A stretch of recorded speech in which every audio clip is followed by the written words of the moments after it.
Good morning, Rotarians and guests. Ooh, we're loud this morning. Welcome to the Rotary Club of Hudson. I'm Ron Strobel, the Sergeant at Arms. Our invocation this morning is by Jim Young.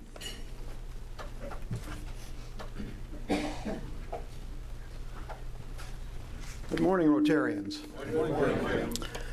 Now, as we ever mindful of our four-way test, may we pray that during this day and the coming week, may we be led to what is the truth, what is fair to all who participate, what brings goodwill and friendship, and what benefits all concerned.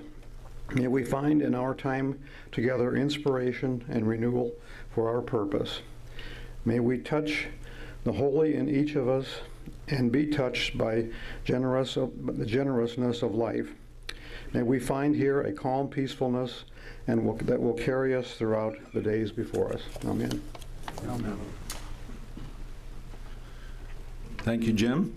To lead us in the pledge and the four-way test this morning, Peter Opperman. Good morning, everyone. Good morning, Peter. Join me. I pledge allegiance to the flag of the United States of America and to the republic for which it stands, one nation, under God, indivisible, with liberty and justice for all. And the four-way test. First, Is it the truth? second, Is it fair to all concerned? third, Will build goodwill and better friendships? fourth, Will be beneficial to all concerned? yeah, right. Thank you, Peter. Now to lead us in song, Dick Pearsall. Okay, I'm just sort of waiting a little bit here. Well, I think it's a good day to get going. Have a smile on your face. We got a wonderful program. Liz is going to tell us all about Hudson. And there are the words. Okay, so that's what we're going to sing. When you're smiling, the whole world smiles with you. When you're laughing, the sun comes shining through. But when you're crying, that rain on the rain, so quit your crying. Be happy again, so when you're smiling, big ending, the whole world smiles with you. Okay. Thank you, Dick. And our president, David Basil. See, today I wasn't trying to think at the same time. Thank you, Ron. And good morning, fellow Rotarians and guests. Welcome to our fantastic club. Next up, we don't have any guests to introduce, Chris. So next up will be today's 3-minute Rotarian, Den Rich. Oh, yeah.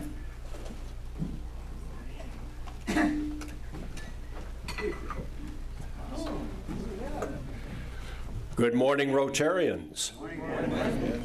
I always like that part. Hey, I've got 3 minutes to prove to you that I'm the luckiest guy in the room. I met my life's teammate going to Europe our senior year at college, between that year. She has been with me through thick and thin, starting in New Jersey, where I joined the Navy. The Navy sent me to get my MBA, though I often say I learned more about management from the Navy than I did from Rutgers. General Electric took me into their management training course at Small Aircraft Engine in Lynn, Massachusetts. We lived on the island of Nahant. This is my partner there 60 years later. At the end, they wanted me to go on the audit staff, so we deserted to Goodyear in Akron. Goodyear sent us to Michigan, and then Brussels and Luxembourg for 5 years. Here's the good wife defying a glacier in Norway. Here she is in Yucatan, hanging on for dear life. And in Spain, waiting for Don Quixote.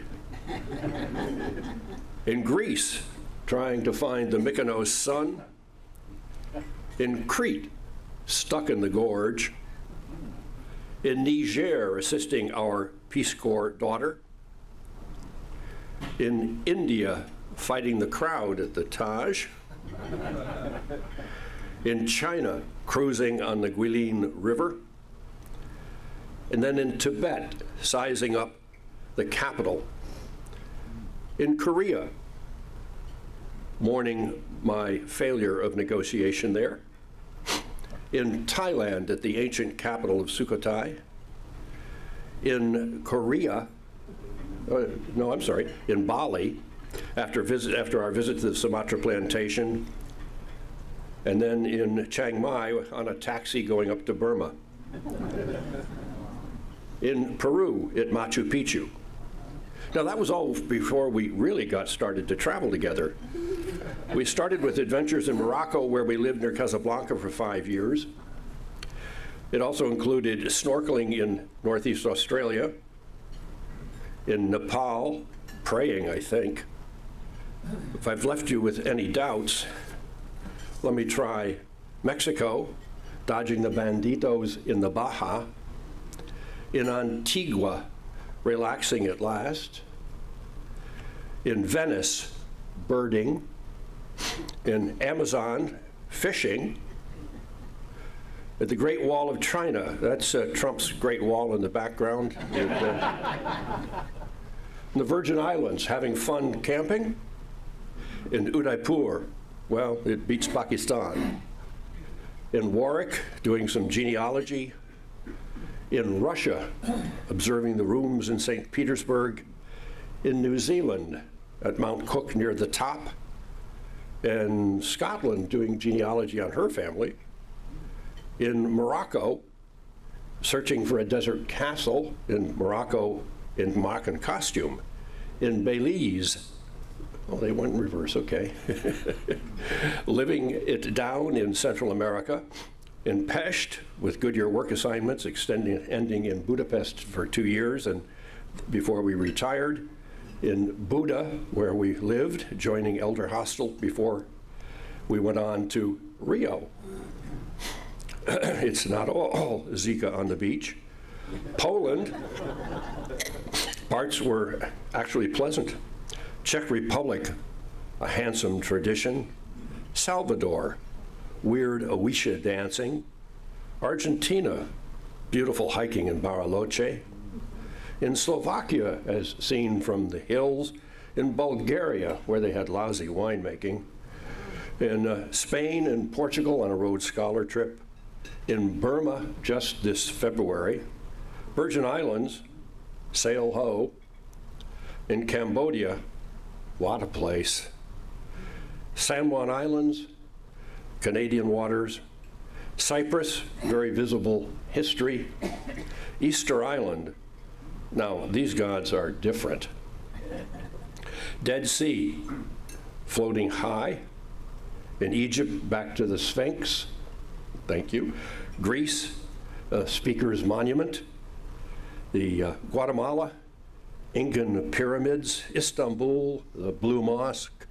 Jordan, join the crowd.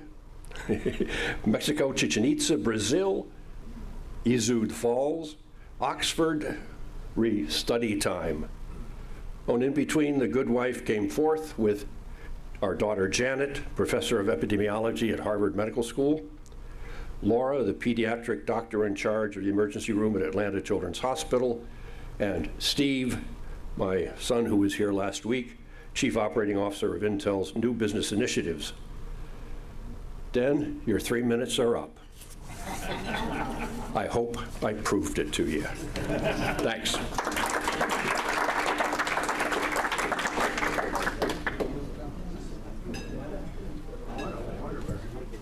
Thank you, Den. Obviously some absolutely amazing travels.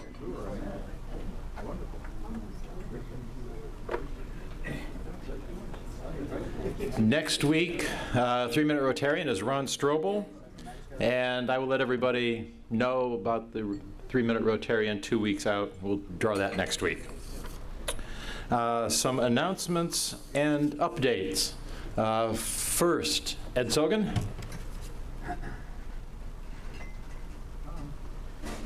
Next week, we'll have the pictures of from Mary and my trip to Toledo and Steubenville.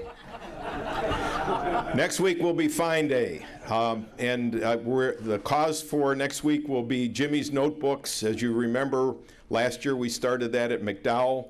They're writing notebooks that the kids will keep throughout the year, and those find monies will go toward that great cause. So please bring your dollars and be ready to contribute. Thank you.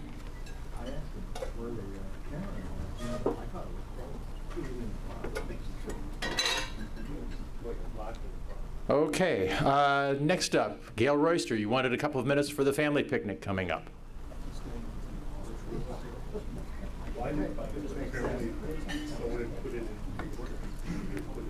Good morning, Rotarians. Thank you, Mr. President. And Dan, is there any place on earth you haven't been or would like to go? What's left?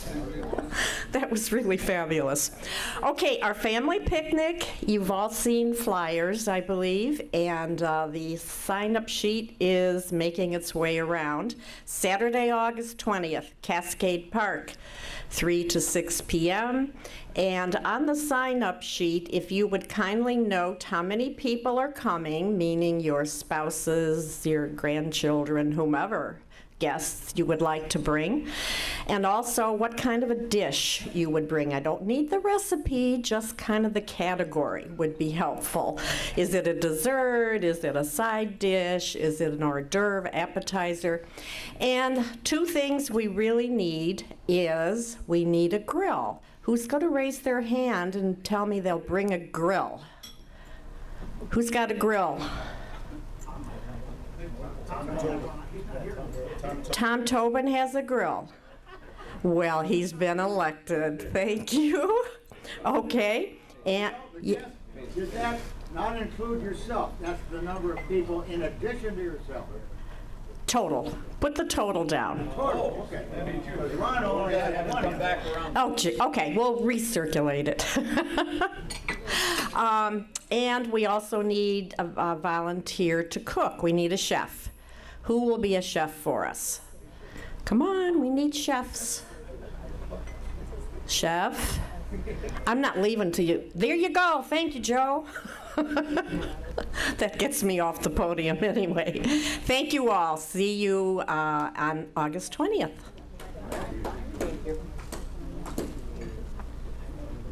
Thank you, Gail. Next, Joe Zapatowski wanted a couple of minutes to talk to us about the Rotary International Foundation concert. Joe?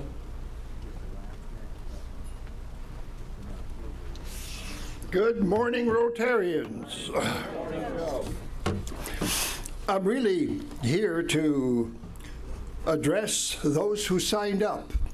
That's about 10 of us with wives and kids and so on. I have materials here that you need to fill out either to pay for this with a check or a credit card. And I've got the stuff. If I haven't caught you coming in, please get me before I leave here today. Thanks a lot.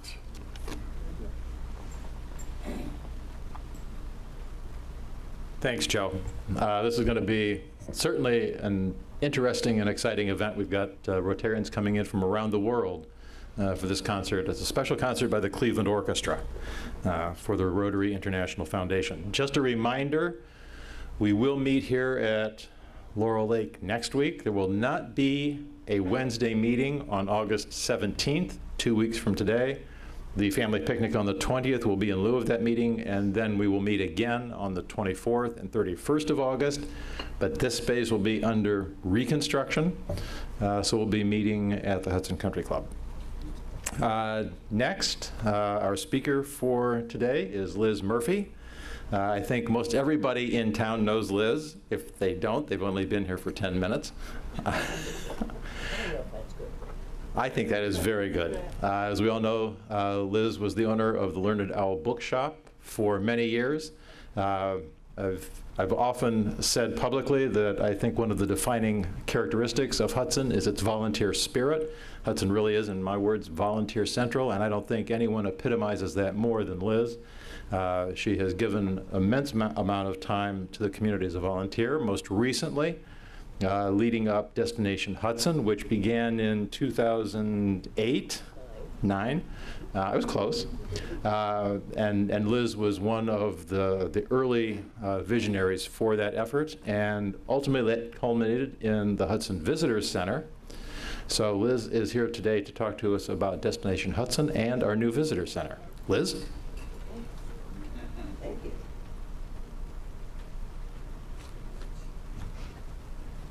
And I've been listening. Good morning, Rotarians. Okay. Thank you for that very nice introduction. And it's always a pleasure to be here and to talk about what's going on with Destination Hudson and the Visitor Center. Let me ask a couple of questions. How many people know that we have a visitor center, or did before this morning? How many people knew we had a visitor center? Oh, very good, very good. How many people knew that we had one before we moved into Town Hall? Okay. Well, I'm going to tell you, the rest of you anyway, the story of how this all came to be. And in some ways, it's a long, long story, but the end result is fabulous. In 2009, as Dave said, the board of the Merchants of Hudson decided that there needed to be somebody or some group who concentrated just on bringing more people to Hudson. And we also realized that no small independent merchant really had the time to do that in addition to running their business. So we formed a group and we called it Destination Hudson. And by the way, we coined that phrase before Destination Cleveland picked it up. So, just so you know. And we had representatives from the chamber and from the city and from Western Reserve Academy and the Hudson schools, from Hudson and Bloom, actually sort of the garden club, but Hudson and Bloom, and the arts, the Hudson Society of Artists. And we felt that this gave us an opportunity to sort of be an umbrella organization. And our mission to draw people to town, both visitors and residents, to let them know not only about our shopping and our dining, but also our vast history and heritage, the beautiful architecture that we have that really can't be reproduced anywhere else in the country. And we wanted to be kind of an umbrella organization that helped a lot of the other nonprofits, many of which don't have offices that are easy to get to. You have the park board. Now there is an office, but people don't know where it is. And Hudson League for Service doesn't really have an office. So we felt the visitor center would give one central location for everybody to get their stuff. Anything they wanted to know about Hudson, we would have. Parks, schools, events, anything. We had 5 main goals when we started in 2009, and about 3 years ago, we finished the last one of those. There was beautification, and a website, an events guide, and I put copies of the 7th edition of the events guide on the tables. Let's see what else. A visitor center, and finally, we wanted to have at least a part-time staff person. And this is because we were just full of great ideas, this group of people, and we would have a meeting and we'd come up with ideas and things we were going to do, and a month later we'd have another meeting and nothing had been done because all of us had other responsibilities. So we started 2009, beautification. We were involved in the Main Street and the First and Main flowers, purchasing, planting, and for a long time watering, although thank you, the city has picked that up now. We developed a website. We have since revamped it, and we have a wonderful volunteer who brings it up to date all the time. I told you about the events guide, and if you'll look through it, you'll see that we're promoting what all the different organizations in town do. Many of them don't have the budgets to do a lot of promotion, so we print 25,000 of these, and they're placed all over with a distribution service, all over Northeast Ohio and Western Pennsylvania. This year, Destination Hudson and the Chamber, who puts out a similar booklet, are working to combine them, so we'll just have one, which would be a great step forward. Then in 2012, we opened the Visitor Center in First and Main, thanks to Tom Murdo, who offered us a space. It was right behind where Chuck Weedy had his office, right in front, I guess. And initially, in 2012, it was only open in the summer, and it was manned by college students who were back for the summer. Again, we didn't have very much money. The Burton D. Morgan Foundation gave us a grant to buy a computer and a desk, I think a waste paper basket, and a little bit of money to pay for these students. But then, when I sold the Learned Owl in 2013, I offered my services as executive director, figuring that this really would be great because finally we would have somebody, even part-time, who had only one goal, and that was to move our ideas forward. And we have been moving forward.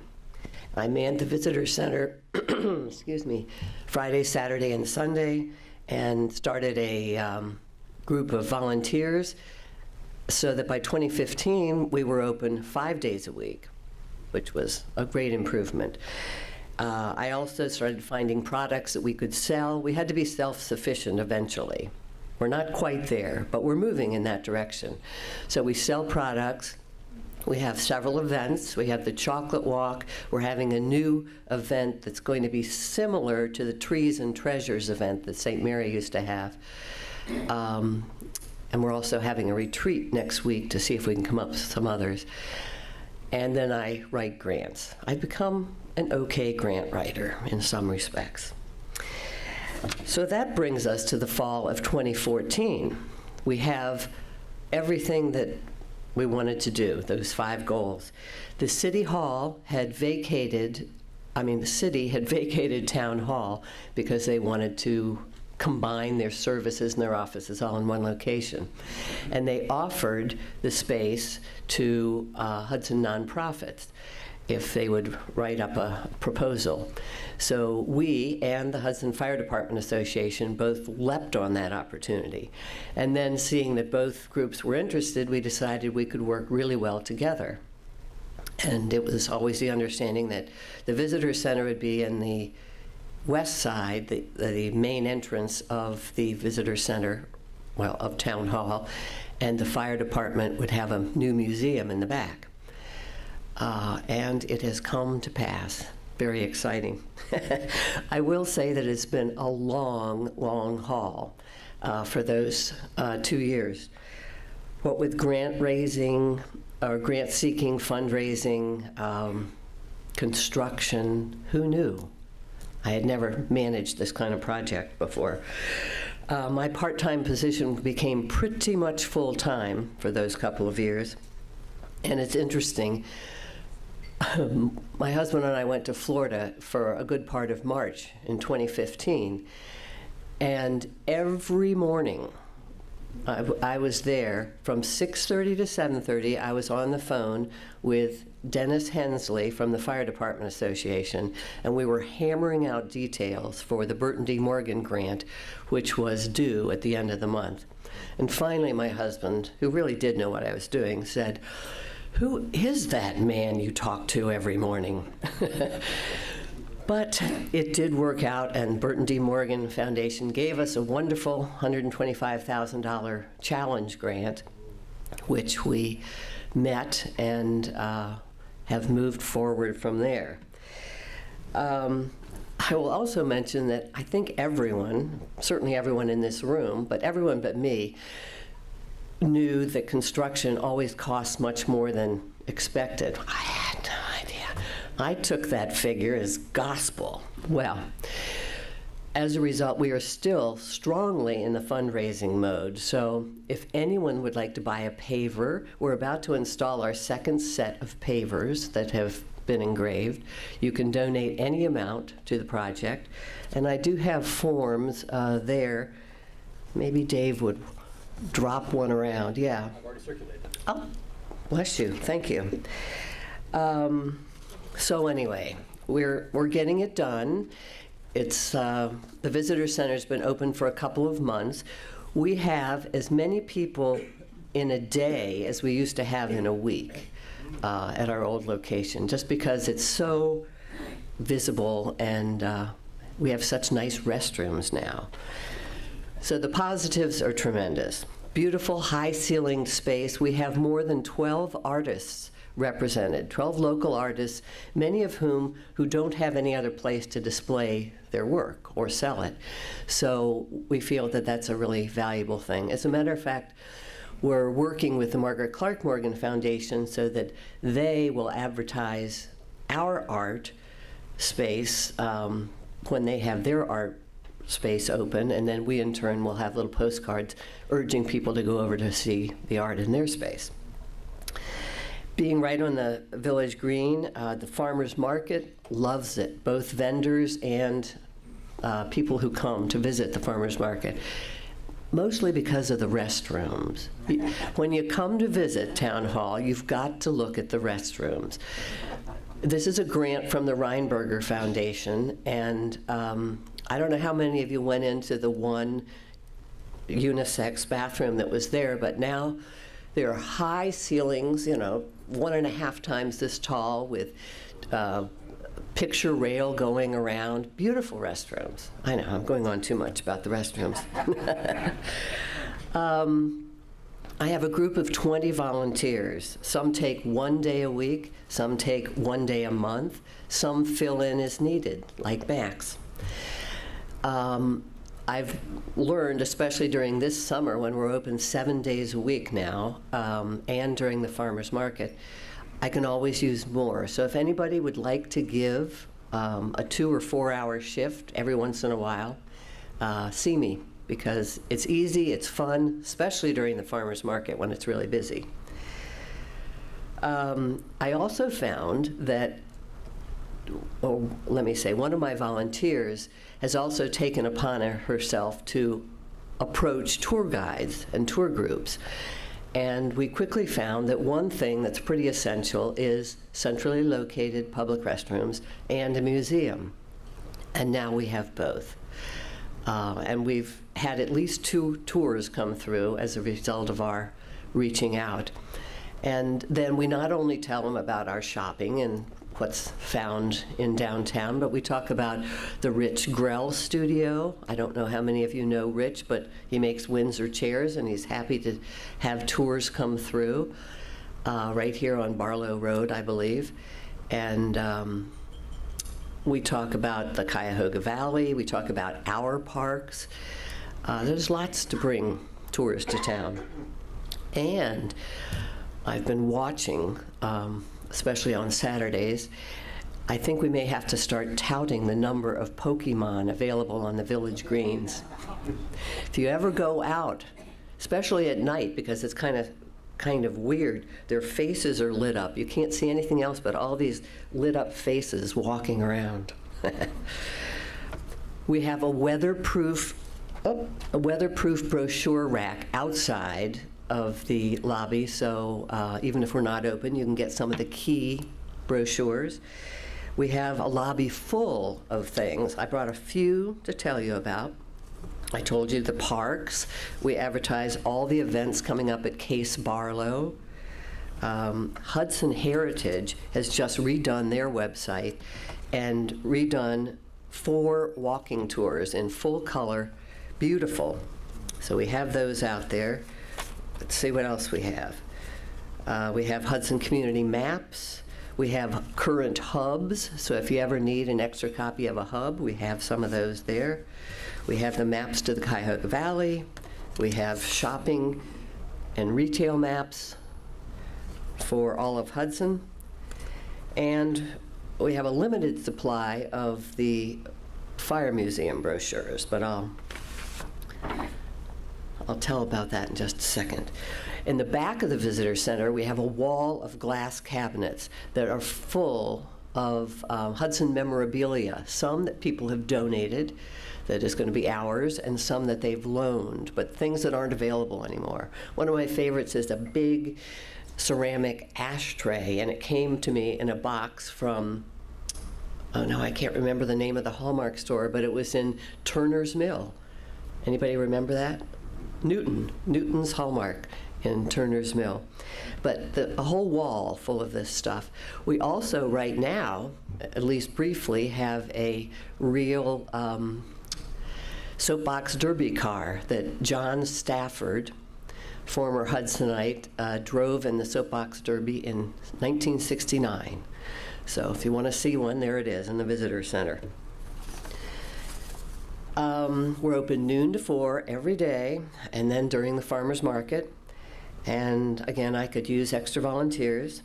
And to encourage you to visit, the little business card on the table is really a 20% off coupon. And if you bring it in before the 16th of August, you'll get a free little key tag or magnet of the clock tower. Now, just briefly, the other half of the first floor of Town Hall is the Fire Museum.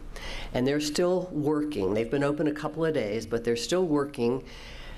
The wooden outside doors are just about finished, and as soon as they are, they're going to be open Saturday mornings while the farmer's market is going on. At least that's their initial thought. And then, if you're interested in it, grab a pen, and I have a phone number that you can call for a private tour. Or you can ask me later. It's 330-342-1860, and that they'll walk you through. Roger Burgess, retired fireman, is the runner of the Fire Museum. And I think Jerry Varnes will be coming in and giving you all the exciting details about that space. So, if I haven't covered anything, I'm glad to answer any questions. I think I have a few minutes for questions. I understand you have a really extensive website. We do. Oh, there it is. And it's managed by Joanne Moore. Some of you may know her. She grew up in Hudson. She's a retired teacher. She goes to all the city council meetings on behalf of maybe League of Women Voters. Yeah. So she keeps us updated. Yeah. And we have a great Facebook page. You should, if you're on Facebook, like Destination Hudson /Visitor Center. I try to keep that updated, so. Yes, Phil. Here, Phil, I'm going to give you On behalf of the group with Rotary here, I just want to express my appreciation to you and all you've done to do this. This is the kind of spirit that drives Hudson, and it's in this area and many, many other areas in Hudson. It's people like you. I've been there. I encourage you all to go to the museum. It's really a worthwhile experience. Museum and also the visitor center. It really is a wonderful thing. And thank you, Liz, for all you do. Thanks, Phil. Just on that subject, I'll say that it's really easy to get excited about Hudson. I've lived all over the country in all different sorts of towns and cities, and when I found Hudson, I moved to Northeast Ohio and I lived in Aurora. And then when I bought the bookstore, I moved here, and we're never going to leave. It's just amazing. There isn't this kind of spirit in other places, so it's fun to be part of it. Any other questions? Yes? You do have merchandise, you said, various kinds of Hudson? Oh, yeah, more and more. I keep finding things, but we have jigsaw puzzles, we have Hudson Afghans that used to be sold by the Towel Bar, we have postcards, we have little teeny key tags, all price ranges. We have lots of art, greeting cards, postcards, earrings, mugs, Christmas ornament. Yes, you can get your bumper sticker to put on the back of your car, that nice oval black and white sticker. Yeah, I'm trying to go up and down the shelves to see what else. Oh, also, if any of you are having grandchildren, we have little onesies. Some say, I love Hudson, and others say, Hudson, where my story begins. Also t-shirts, ball caps. Yeah, thank you, lots of stuff. Ed? Do you still have the petition going for Rich Marino and naming a street after him? I do. That started on Facebook, naming a part of Park Lane, also at least Rich Marino Way. And so if you're not on Facebook, you can come to the Visitor Center and add your name to that petition. Yes? Oh, I was waiting for the mic. Oh. Thank you. Over the last 25 years, what drew us to Hudson was the Western Reserve Antique Show. And I suspect a lot of people learned about Hudson because they came to that show because it was one of the best in the nation. We don't have that anymore, but we have something that's trying to get started at the high school. This weekend? This weekend. Wait, is it this weekend or next weekend? No, it's this weekend, yes, this weekend. Okay. They've got a long way to go to come up to the level of the Western Reserve show, but do you tie into that at all? Is that something that you talk about in the visitor center, or? Yes, we have signs. We publicize it. It should be on our website. I hope it is. And we're also supplying them with numerous copies of these and the other brochures so that people there will discover about downtown also. Great, because that is a major draw. Yes. Yeah. Thank you. Yeah, we try to promote anything that anybody's doing. We'll put any event, I mean, not a garage sale, but we'll put any event on our website, but in here, any event that is designed to pull people into Hudson, we'll put in there and do what we can. And then I'm on Frank Youngworth's little show talking about events every month, his Good Day in Hudson, so I name as many of them as I can. Okay, thank you. Thank you very much.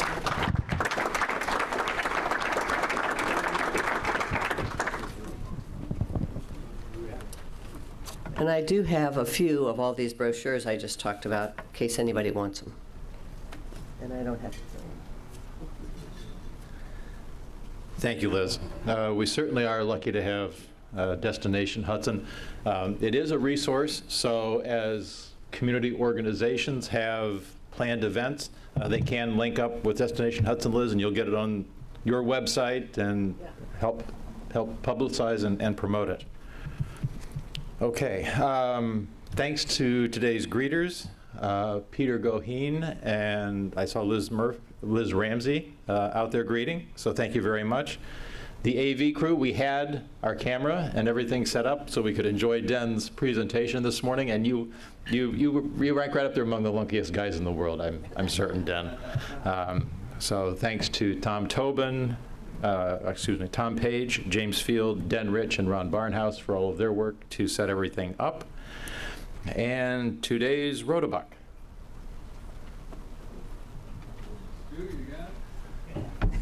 The payout is $11. It is continuing to grow. The jackpot is $484. And if you would do the honor, Liz?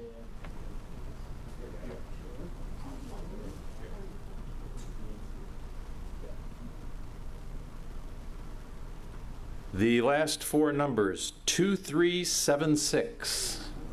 2376. Phil Tobin.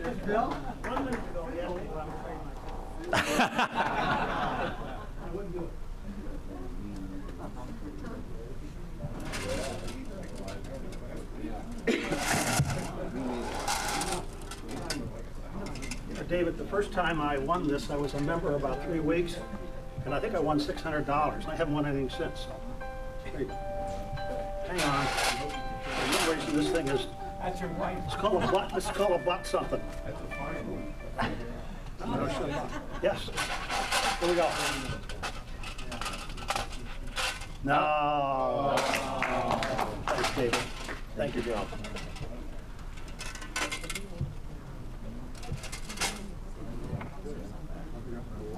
Okay, again, just a reminder, we will be meeting here at Laurel Lake a week from today, next Wednesday. Today's closing quip, as we are coming up on football season, the question is, how many Michigan freshman football players does it take to change a light bulb? None. That's a sophomore course.